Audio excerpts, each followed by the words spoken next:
Hello, everyone. Welcome back to Beyond the Veil Tarot and Astrology. My name is Candace Marie. Thanks for joining me. I'll be your astrologer this Tuesday. I hope you guys are doing well and thriving post-eclipse season. Whew, we made it through, and I'm back at it with yet another video. And today we are going to be talking about some of the aspects that are connected to this fall equinox. Obviously, Libra season has begun. And I'm excited to dig into this particular chart, delineate it a little bit, and also talk to you guys about some of my thoughts on the themes connected to the sun in opposition to Neptune. So if you guys like my content, give me a thumbs up, like this video. Make sure you guys consider sharing on your socials. And while you're there, follow me on X at BTBAstro. Don't forget to subscribe to the channel. Click that bell button below. I'm here Tuesdays, Thursdays, Fridays, and Sundays using tarot and astrology to make sense of what's going on in the cosmos. And make sure you guys leave me a comment and let me know what your thoughts are on this video, how you guys are feeling post-eclipse, and what you are initiating under this cardinal energy. So truth be told, yesterday was the equinox. So that happened right when the sun moved into Libra, but you guys are going to still be feeling the effects of that yesterday, kind of into this morning, if you guys are watching on Tuesday. And I think that this is a cool thing to look at. I like to look at this chart seasonally. Obviously, we're going to talk a little bit about what the equinox means today, astrologically as well as energetically.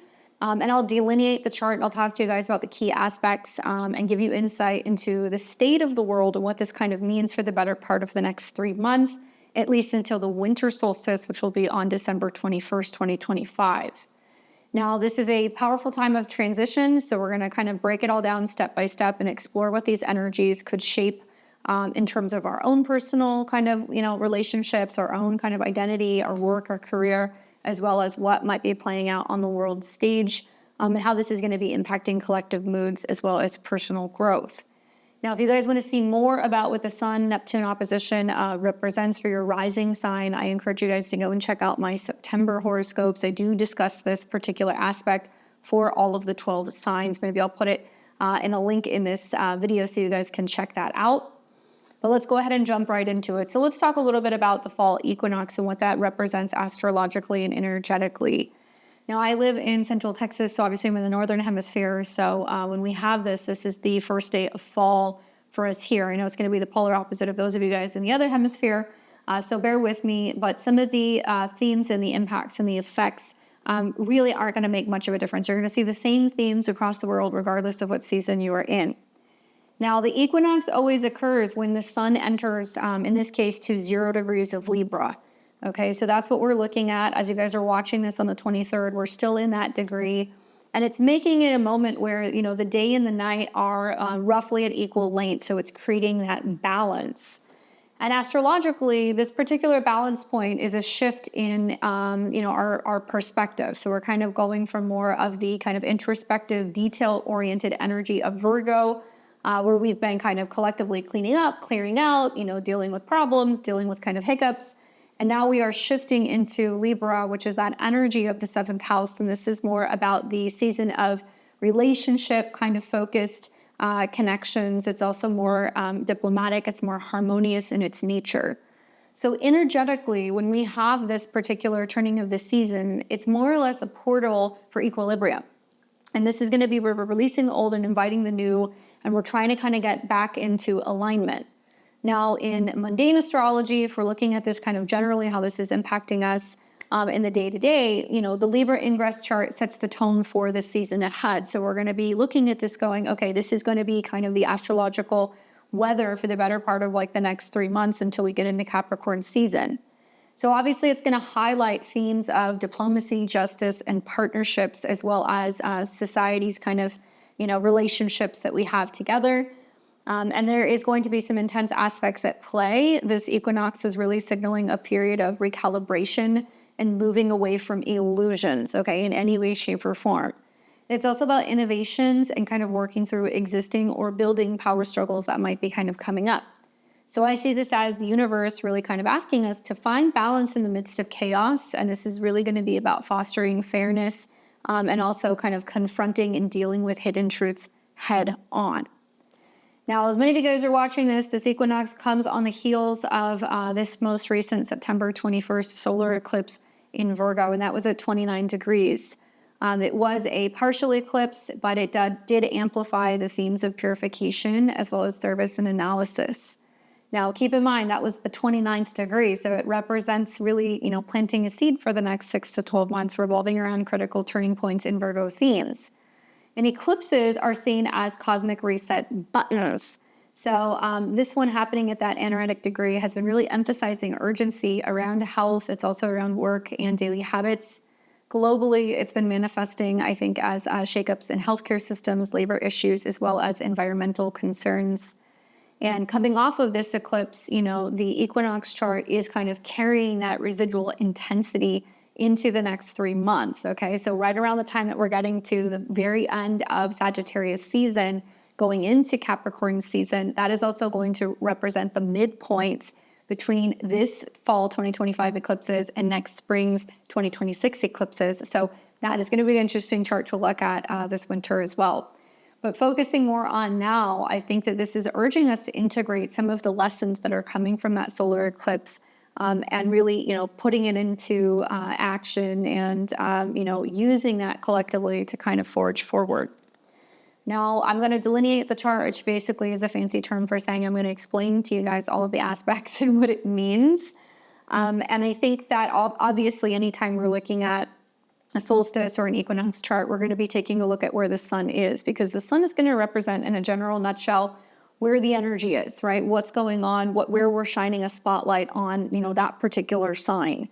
Aries, Cancer, Libra, and Capricorn are the markers of the seasons as they are cardinal signs. And what you guys need to know about this is they initiate things, right? Fall doesn't ask, for fall to kind of show up. The trees start dying. We start seeing leaves fall. The weather starts to kind of change. It gets a little bit more crisp. And obviously, Libra season is known, or I call it affectionately, as kind of like cuffing season. We're coming into, obviously, the holidays. We're going to see in the midst of, obviously, October, a fiery, feisty full moon in Aries, where we're going to be seeing, the polarity or the dynamics between who we are individually, emotionally, in relation to other people with that sun in Libra.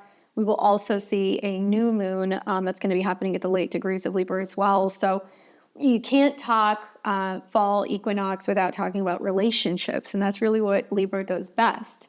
So with the sun sitting at 0 degrees of Libra, what we need to really kind of think about is, what new relationships are we initiating? Where are we focusing on balance? Where are we trying to harmonize and connect with other people? Now, I do think that, when we think about Libra, everybody thinks like, oh, it's about marriage or committed relationships. And yes, Libra and the connection to Venus there does. But it's also the 7th house energy, which I kind of liken to like a boxing ring. So the 7th house is where we meet other people. So that could be in courtrooms, that could be in meetings, that can be in one-on-one relationships, even in therapy rooms and offices. So the 7th house Libra energy is going to represent those who we partner with and those who we can kind of find that internal balance with.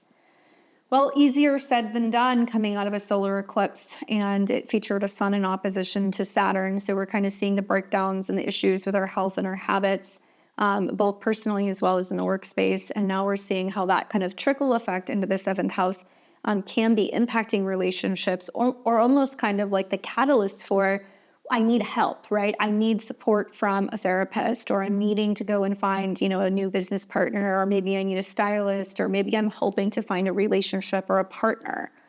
And with the sun beginning its trek in the sign of Libra, it's making a lot of very powerful aspects. And so something that I always talk about when I talk about full moons is I talk about polarity points, and that we see two things kind of being pulled in separate energies, where we see the sun in one sign, the moon in another sign, and it's creating that kind of intense 180-degree opposition, polarity, right? We see a lot of polarity.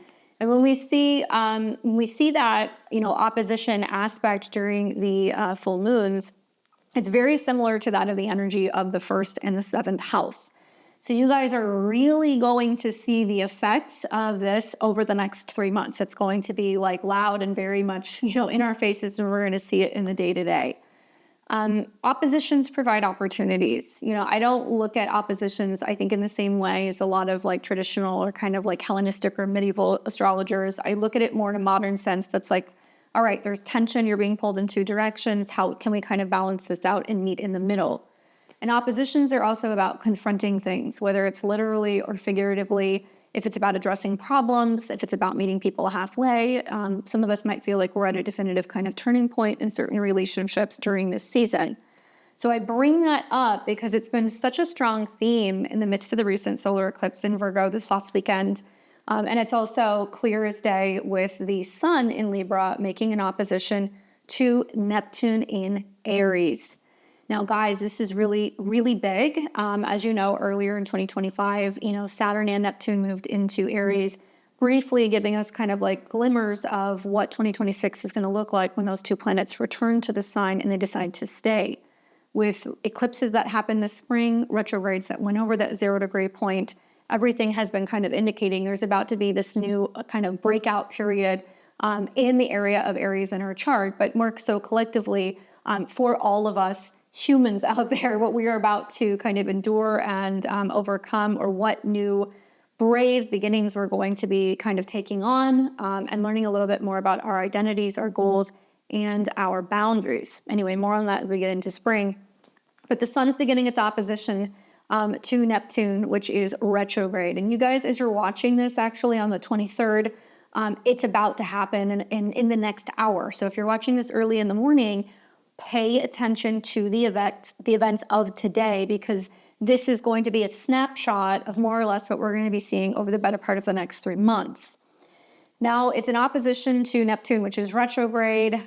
This is going to be perfecting today on the 23rd at 0 degrees. And this is significant because both the sun and Neptune are at the 0-degree critical world access points.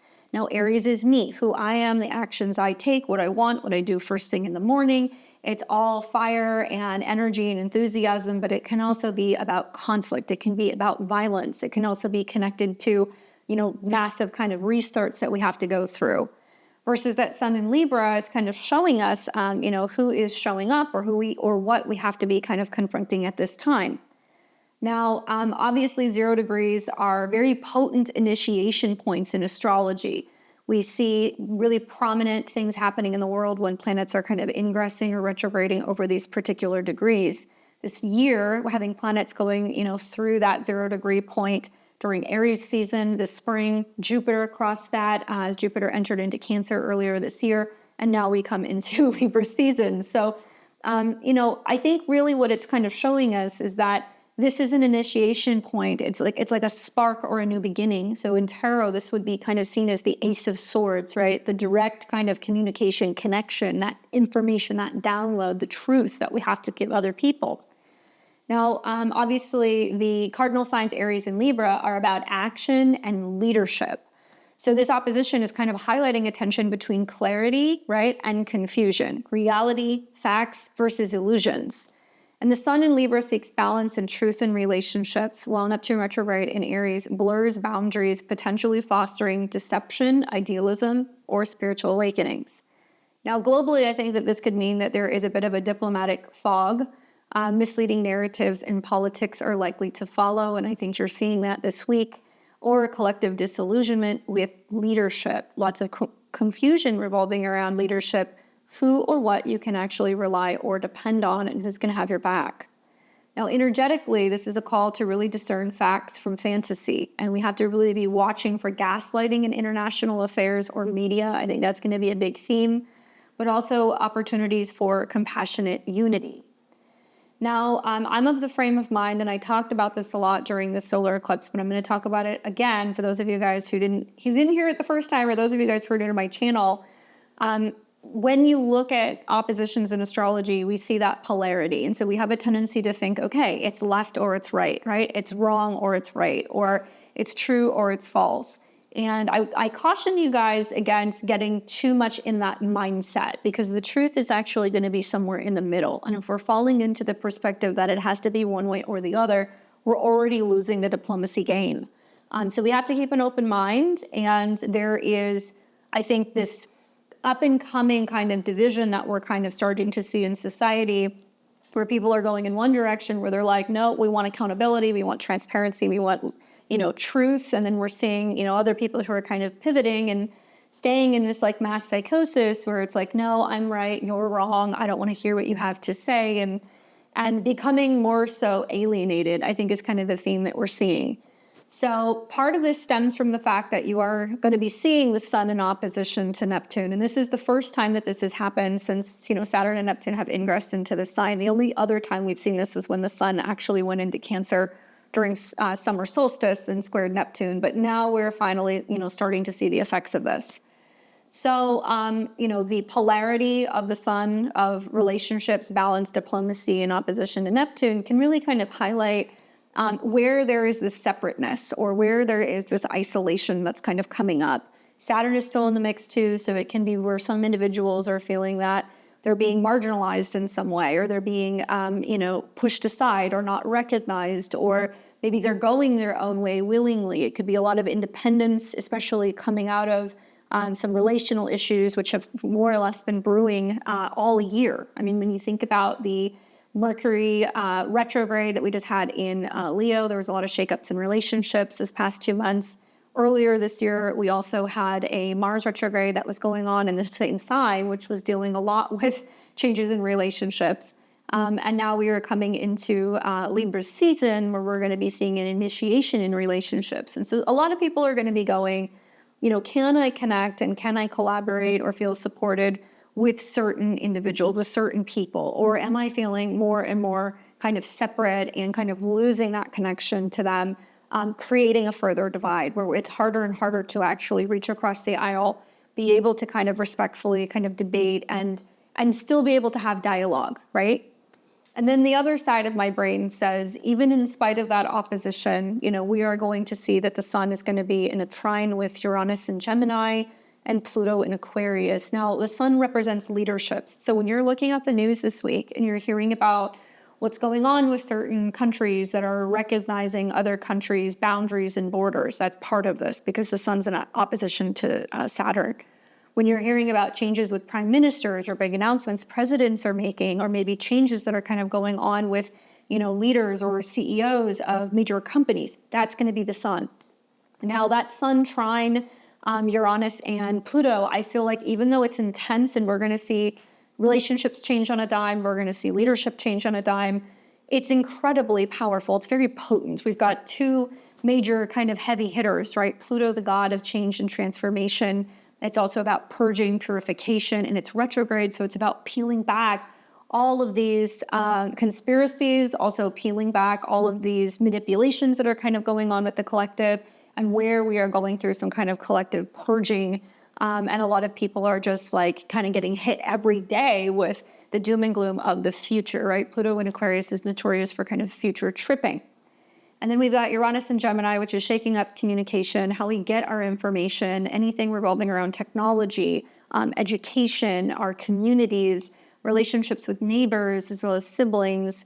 And it's also going to be, I think, helping us kind of keep an open mind and see two sides of a perspective without feeling like it has to be black or white. So kind of putting it all together, the sun, forming this trine to these two planets is a harmonious flow of innovation, intellectual energy. And the sun trine Pluto was transforming through knowledge and collective power. So think breakthroughs in technology, social reforms, as well as hidden truths surfacing about authority structures.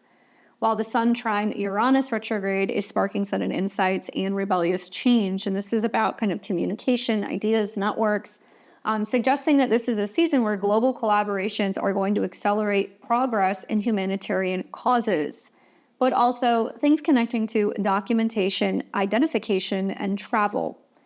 Now, AI advancements and community-driven revolutions are likely.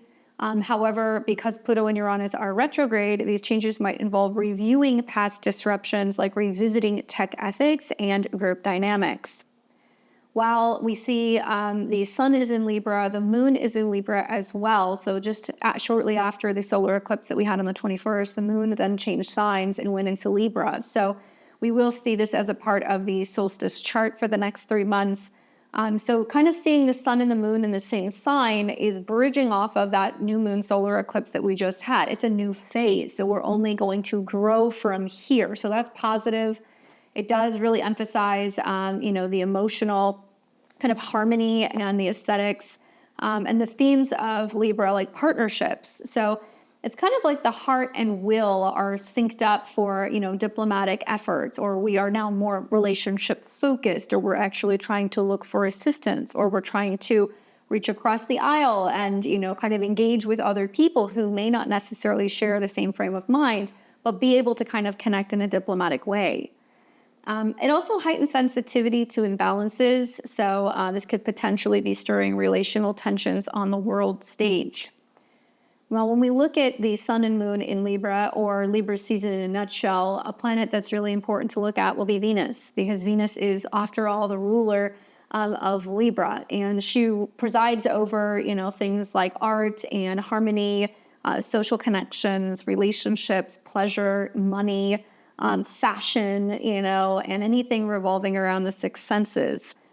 So I think that, when we look at Venus being in Virgo, obviously this also kind of comes with some of its pitfalls, because Venus in Virgo here is sitting at around 4 degrees, and it's the ruler of the sun, Mercury, and the moon. So it's going to influence a lot of what new beginnings we're actually going to have over the next 3 months in relationships.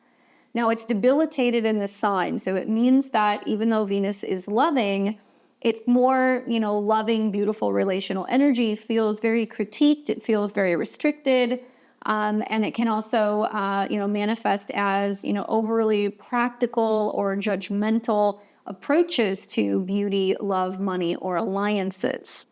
Now, Venus is also behind the sun, moon, and Mercury, so it's 12 houses away from this. So it is going to talk a lot about what's going on with foreign relationships, what's going on also with the global economies, what's going to be happening with global job numbers, as well as, I think, secrets and things that can be hidden when it comes to relationships and money that are behind the scenes. And so that's also lending that energy to, okay, the relationships that we are in, what we are kind of focusing on or initiating, versus the opposition to Saturn and Neptune. Is this what I want?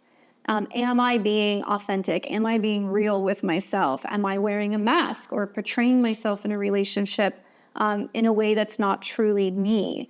Am I withholding information? Am I being, kind of committed and honest? And so I think that really, like the Saturn, Neptune in Aries in a nutshell, for me, I look at it as being, individuals being authentic and not keeping quiet, and not, I think, hiding, certain facets of their personality or certain things that they need to try to kind of convince other people to partner with them in some way. And so there's going to be a lot of reevaluating. Do I really know who I'm in a relationship with, or who I'm partnering with, or can I trust this particular individual, or am I ready? Am I open to, connecting with other people?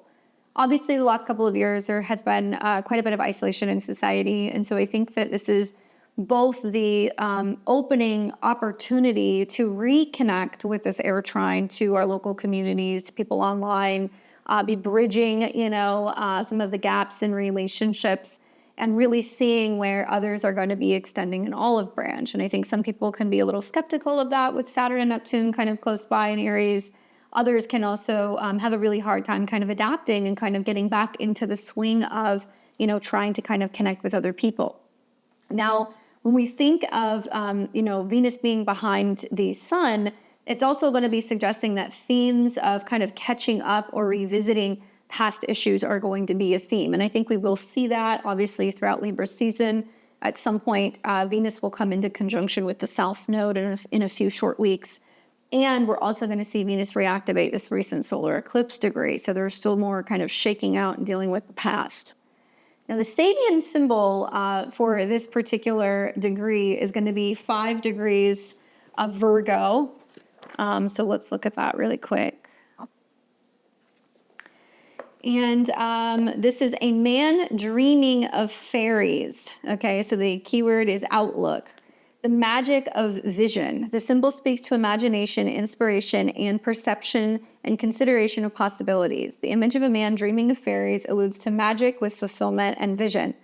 As a man dreams, so shall he achieve. At its highest, this symbol represents the ability to influence others or to move to a higher accomplishment by inspiring them to share their hopes and dreams and support each other as they work towards fulfillment of their individual goals. Watch for escapism and avoidance of effort and struggle through idle fantasy or wishful thinking. The accent is on vision and inspiration. Your creativity should be at its peak. Solutions to difficult problems may appear as if by magic. Your greatest advantage lies in using your imagination and letting your mind flow. Be receptive. Guard against rejecting new ideas simply because they don't fit your preconceived notions of the way things should be done. Don't tell yourself it's impossible or it won't work until you've tried. Stepping stones are vision, imagination, aspiration, expectation, wish fulfillment, hope, luck, magic, mysticism, enchantment, charm, perceptive fantasy, sorcery, supernatural, and the occult.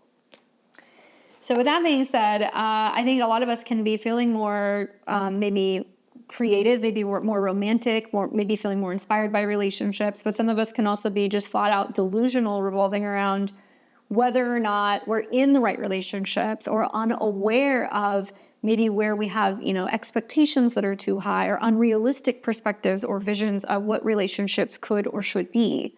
We can also find that there is going to be, I think, a lot of people that are in denial about the state of their relationships or about whether or not they have something that's like actually fair and in balance.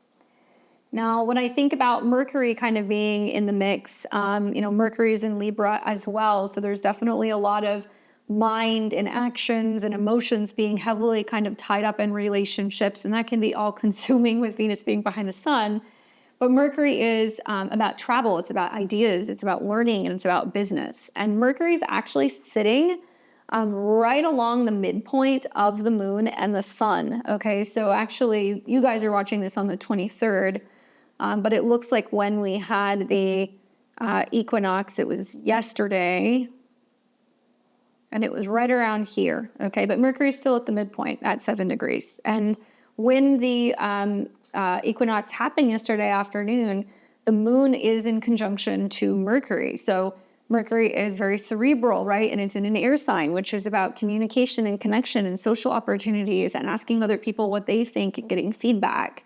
And so the news, the media is going to be on who's partnering with who's supporting who, what's going on in the courts, what's happening in regards to justice and balance and diplomacy and rule of law. That's going to be a huge theme for the better part of the next 3 months. And so with it conjunct the moon at a 10, it's definitely going to be about government relationships. It's going to be about also the checks and balances that are going to be coming for what? Mercury people. So civil servants. And with Mercury being at the sun-moon midpoint, I find that very interesting because the sun-moon midpoint in astrology, let's just say generally like in a natal chart, it's going to symbolize kind of like the integration of consciousness, so the sun, with the kind of instinctive natures and energies of the moon. So when a planet is there, it's kind of fusing that into, and it's bringing something into our awareness so that way we can have growth. So it's kind of like a focal point for emotional intelligence as well as decision making. So Mercury being here is acting as a messenger, and what it's doing is it's facilitating balanced communication for fair negotiations.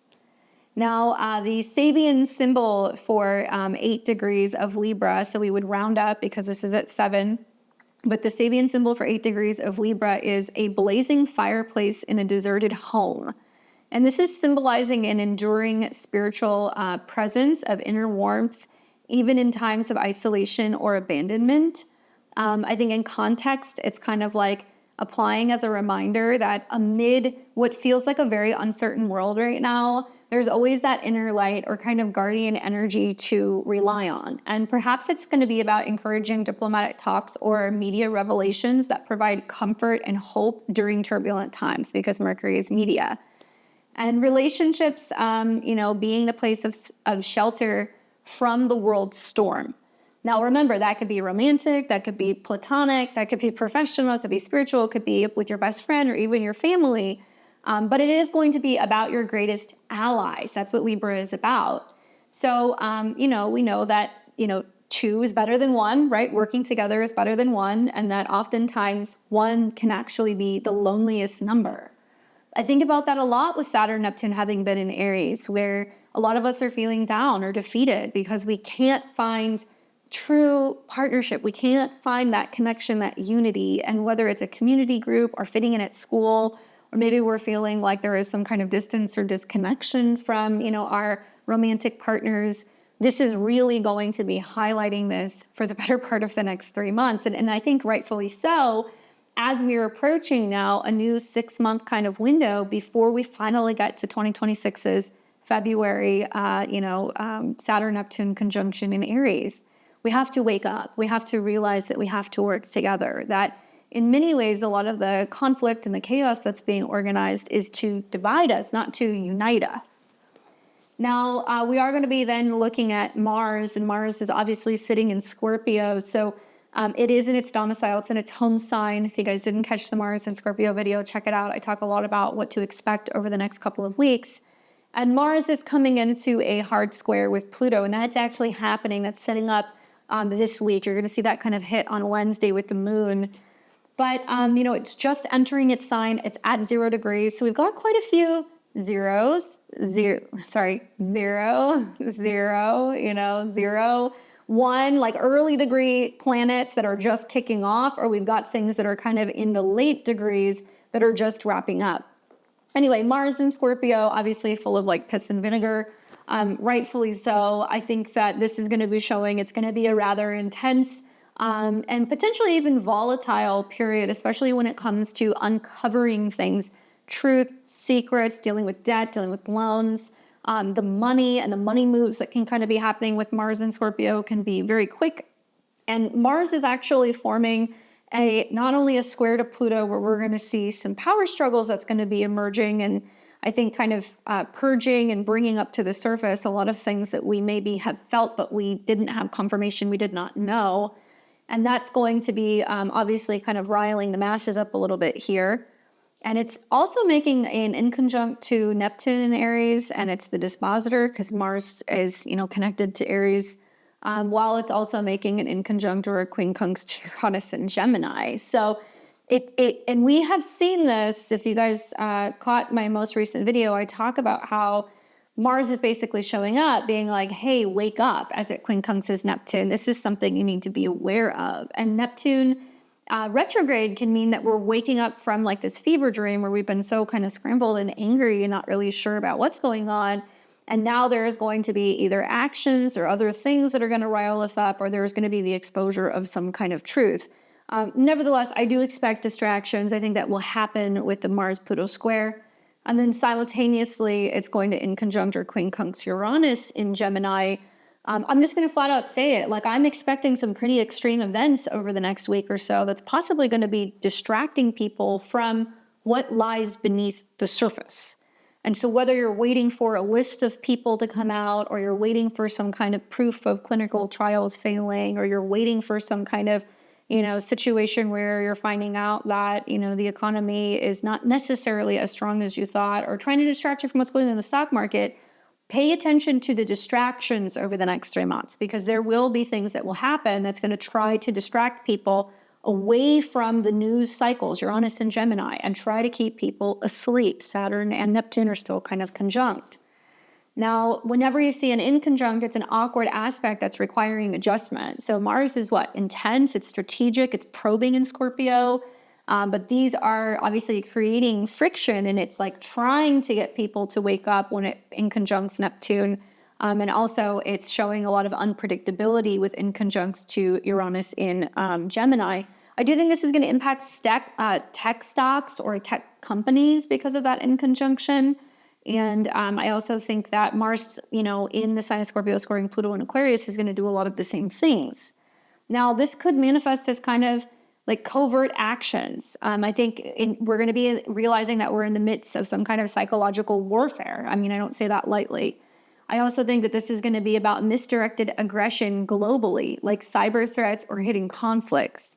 Additionally, that Mars-Pluto square is a powerhouse aspect that's going to intensify power struggles and control issues, as well as be bringing up transformative battles. Now, squares demand action, so I expect escalations in areas like tech dominance, collective rights, and resource wars. I think protests, power, corporate takeovers, and geopolitical tensions are going to begin to boil over.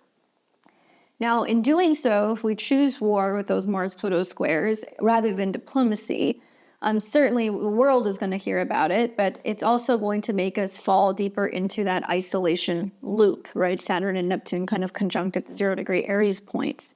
So look at what's going on in the world stage right now. You're going to see certain countries that are going to band together, and they're going to recognize, this is right and this is wrong, and there's going to be calls for diplomacy. So I'm personally watching what's going to be happening at the UN, what's going to be happening with international relations. Are we going to start seeing that, people are finally communicating, talking again, and working together? And are there going to be some really big narratives and spins revolving around how we are looking at some of the crisis in the world?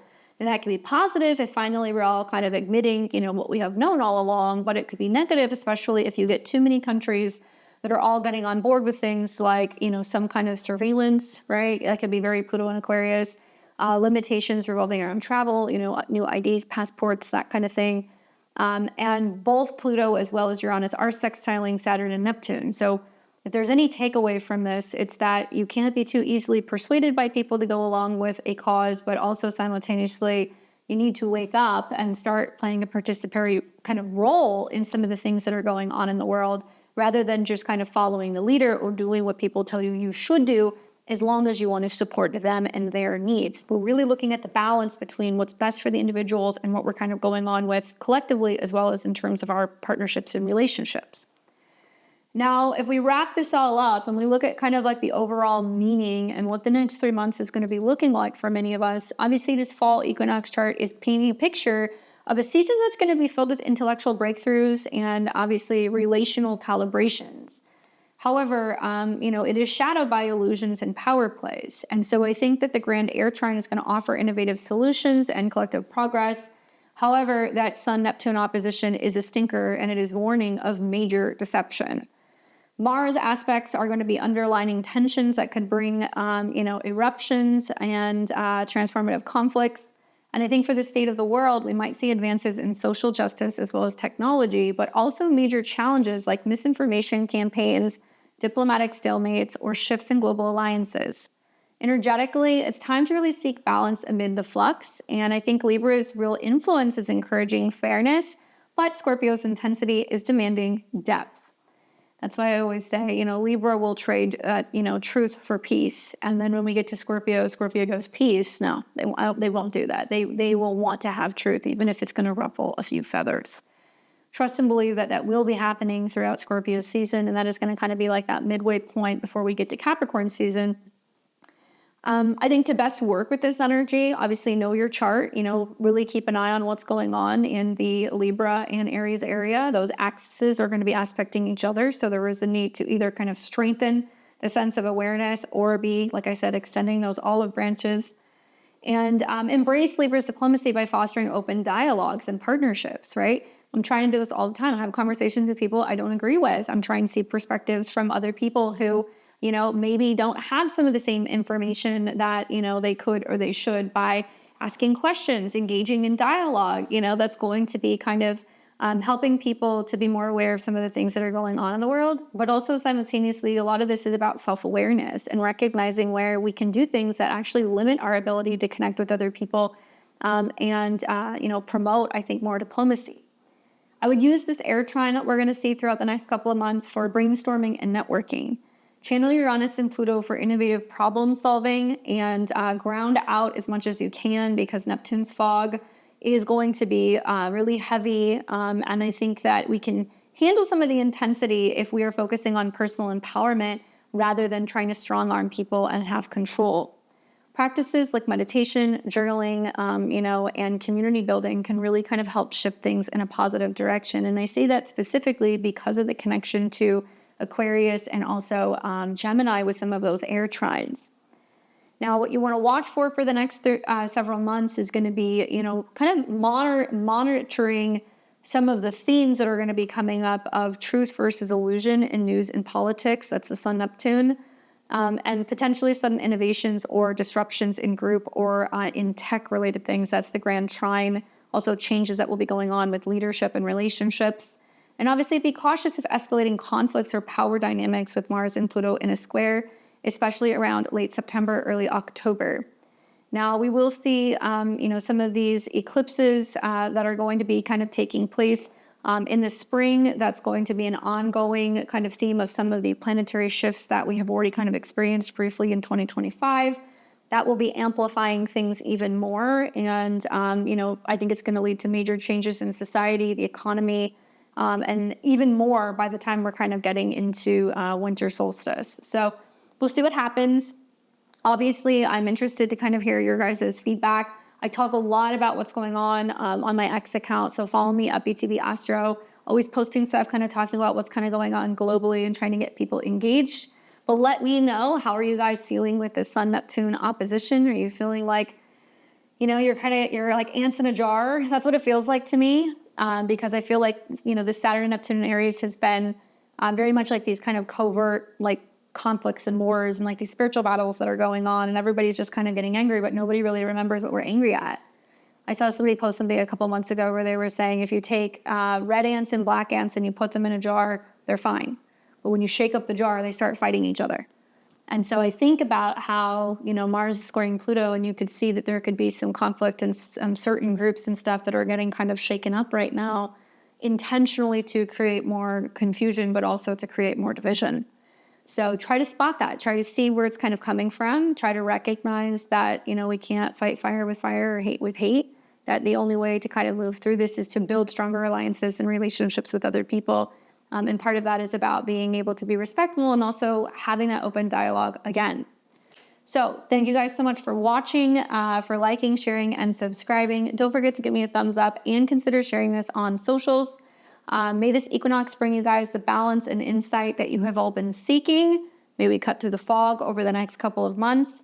And I hope you guys will subscribe and stay a while if you like my content. I am wishing you an amazing Tuesday, and I will catch you guys back here on Thursday to talk all things full moon in Aries. Until next time, you guys take care. I'll see you soon.